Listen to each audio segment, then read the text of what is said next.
Hey, what's up, guys? How's it going? So, I wanted to go over kind of a bit of a how do you say it? It's maybe the most expensive rallies I've even ever tried to attempt to eat, and frankly, yeah, this is probably. I don't recommend anybody try this. I'll just start off by saying that, but so let's get into it a little bit, alright? So I decided to go range wedge. Now, in case you guys are wondering, I've been inquiring, right? Some people are like, all right, all right, all right. Clearly, going wedge is a bad idea, and I was like, okay, all right. Well, let's just go ahead and try this out. Now, in case anyone's wondering, right? Well, what exactly am I getting at? Well, all right. So you know how squad attacks are, right? You don't want to put your front line in as your squad because well, problem number one is obviously you're going to run into the situation where your front line is going to get hit by the other army. You kind of put yourself in a spot pretty fast, and you can kind of see where I was at that first rally. I didn't do really hardly anything at all. I wasn't I was playing with pretty much nothing in particular on the first march, right? Which all I did was swap my wall heroes after the march, but as you can tell, I started out with the first march right from the get go. I had absolutely no tier 4 whatsoever, like concentrated. I didn't have any reinforcements, I didn't have a guild, didn't have. Anyway, the point is, right, is that a lot of the experts that I've come to talk to have all suggested that going a range phalanx is better whenever you're going into a rally trap situation, and that a lot of the time you want to put your squad heroes in the back rather than the front. So I went ahead and I kind of ended up doing this just as a kind of it's like the first rally, right? Obviously, I wasn't in wall heroes, so I can tell you for a fact, right? If you don't have your wall heroes and you're not sitting in war gear, there is a significant difference, at least in comparison to the first rally. Like you can see where that definitely has a sizable difference, right? In terms of how it'll actually perform. You can see that, although it goes by very quickly. Again, I'll go over the reports in detail here in a bit, but and again, the reason why I bring this up is that if you're gonna rally trap, well, for most part, you don't want to do it when you've got like 300 million core mat like I do. All right, but well, you definitely don't want to do it like I did, which is that you don't just take one rally. You take not two. You didn't take three. No, you took like five. Spoiler alert, in case you didn't know, that's what this video is going to be all about today. And yeah, I mean, as you can tell, the situation was pretty not looking pretty good. I kind of like to test and see what the extreme is, and of course, you guys seen me get zeroed before on this channel before. I've always liked to kind of explore with what is gonna be good and what isn't. And so I can tell you that wedges, for the most part, I don't think wedges are really that positive. After this, after looking back and looking at the reports, and we'll look at them here in a bit. But it's just after this, I've decided the wedges are really not my thing. Obviously, you can see they filled my prison up. And at this point, I didn't really care about capping. Didn't really have any interest in capping these people, even though that's an option, right? As a rally trap, you can do that, but obviously, 540-ish million might. You're not really a rally trap at that point. So, using rally trap methods, that's what we're going to go off with here. So, as you can kind of tell, it's starting out. It definitely doesn't look good. 20 million stone. I have lots of gold. There's no end to that. But at this point, you have not one, but one rally. So I swapped gear, and you can see that, obviously then the next march came, and I tried to heal these marches, and they, at first I didn't realize it. They kind of, as you can tell, they're a little ham on these, which is, go figure, right? In both hits, you can see I lost quite a bit. Wasn't terribly good. Obviously, you can go back and pause the frame if you want, but again, I'll show you these reports in detail in just a bit. Again, that was the first two, that came through. And I mean, again, whenever you're getting into these situations, you probably should know right from the start that when they solo you, they already know what your comp is when you're not in any, and so obviously one of the problems that I have right from the get-go is I'm not changing phalanx, right? Still popping range for wedge, I haven't swapped anything. we're just seeing, how long can I get away with sitting in range phalanx, basically. And again, in case anyone's wondering, yeah, I did kick out a couple leaders, and I figured, hey, that gives me the opportunity at least to cap a leader or two, right? And then, of course, I popped my ability, got, a little bit of destroyers, whip-de-doo, right? Not a big help in this situation, but again, it goes to show, at this point, I was looking at the report, and some people, they're starting to message me. I got Spartan telling me, oh, they're going to go cab, and I'm looking at the rally leads at this point. Up to this point, I already knew the rally leads had cab gear, so I had assumed at this point that I was safe to stay in range of wedge.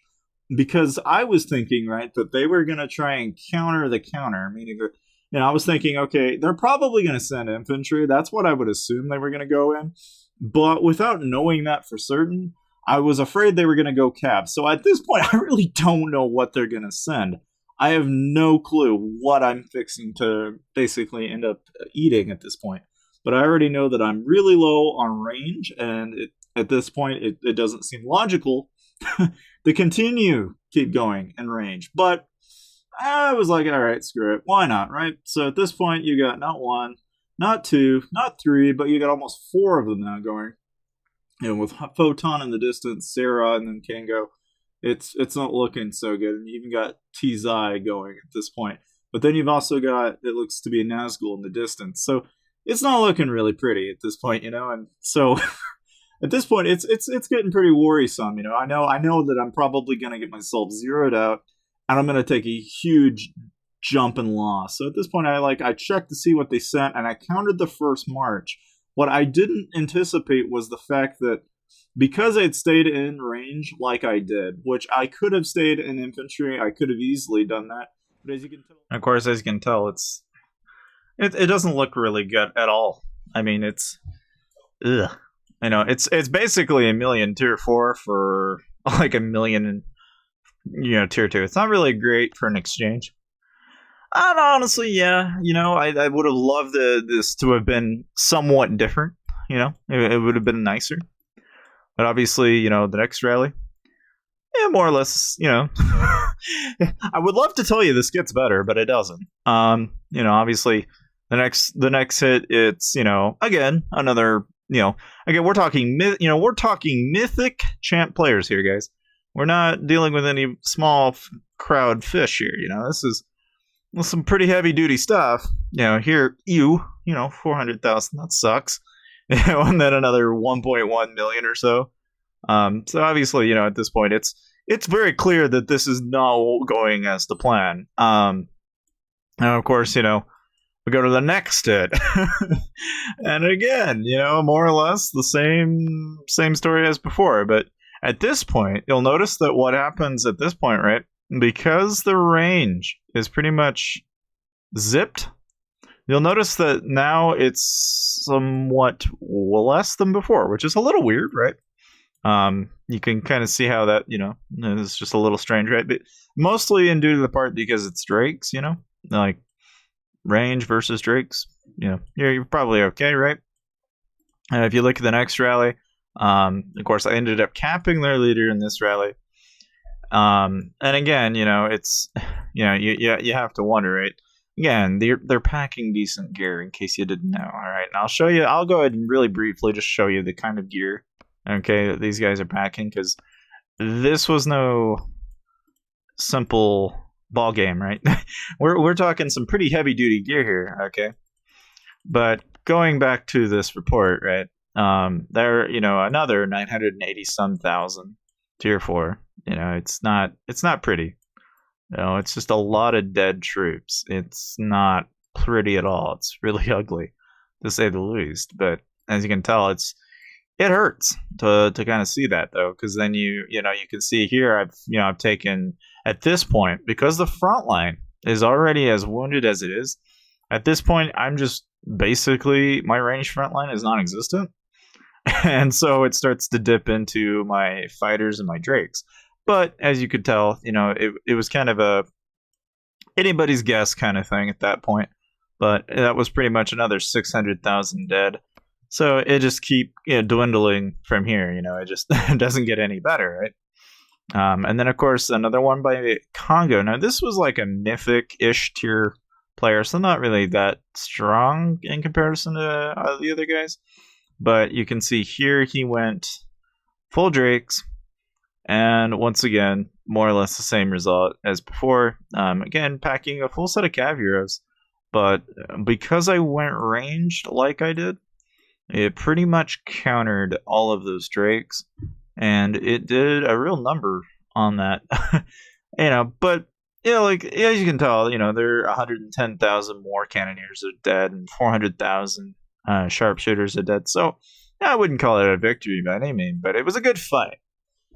So at the end of the day, all right, all said and done, all right, from start to finish, we have 1, 2, 3, 4, 5, 6, and then that's more than a man can ask for. For just something that happened within a very short time span. I mean, there was 10 minutes between the next two rallies, 10 minutes between the next two rallies, and one. I mean, they were just crazily timed the way they were. Now, I'm sure some of you guys are probably thinking, like, oh, how come you didn't need it? How come you took so many reds? Why are you doing this? Are you freaking crazy, you madman? Look, I understand. I know some of you guys out there are probably going to look at me and think, well, you're just stupid. And I understand that. You're totally, welcome to believe what you want. But at the end of the day, out of 6 rallies, 5 of those were all pure tier 4. That was 5 million tier 4 that was sacrificed trying to go through this front line. And to be honest with you, right, as it says, it's only got 800k across, right? And then 4 mil across. And after it's all said and done, I've only got 600k here and 2.5 million there, but that's really not that bad. I mean, if you really think about it in comparison to what they lost, I don't know. I mean, that's really not too bad. Now, yeah, having that said, obviously taking reds is never really a grand and great thing, but I've always been on the high side on mine. You guys have known this. All right. I've got almost 280 million in research might. I mean, frankly, I didn't even think I was going to get quad rallied, let alone, doubled or tripled or vice versa. I just didn't think it was possible to get rallied that many times in a row, but lo and behold, it is. And so, because of that, I'm back to rebuilding. So I'm back to rebuilding this wonderful grand and great, method of killing players and kind of shredding all the tier 4 that I can in my wake. And so what I'm going to do differently, right? So some things to reflect on. All right. The thing about it is whenever you try to eat like doubles and quads and stuff like that, I can say that without a doubt, with the current composition that I had, it was only 18 million strength out of a 24 million total that you would need. So to begin with, I was at odds with really frankly, just from the start, I didn't really have much of a chance there. But not just to point that out or anything, but like if you look at like where things start to get a little hairy, right? When things are actually kind of going downhill, you can notice that at some point, their troops are basically surviving the hits. All right, you can see here like this, nothing survives, but every hit after that, right? At this point, it starts to slip, but again, you can kind of see where there are some problems in it. There are a few dents here and there, right? And in the case of like this rally, right? The one reason why I'm going to decide against wedges from here on out in the future is that obviously looking at it, I mean, I intentionally put one ranged hero for that front line because essentially they're taking all the damage. And you can see how, like, on the sides, right? The squads on the sides are doing a good chunk of the damage. That's the idea behind the trap in the first place, is you want to put your squad heroes outside of that so that they do all the damage. That's pretty much what you're essentially trying to do, is squish the 2 squads on the sides. And I think they could have achieved that, right? They do essentially just that. But as you can tell, my squads are not really collapsing at any point, so it's really hard to say exactly what could have been done, other than really just more troops, I think, and if anything, right, I think some new compositions will be played with. Obviously, reinforcements are not really such a bad idea.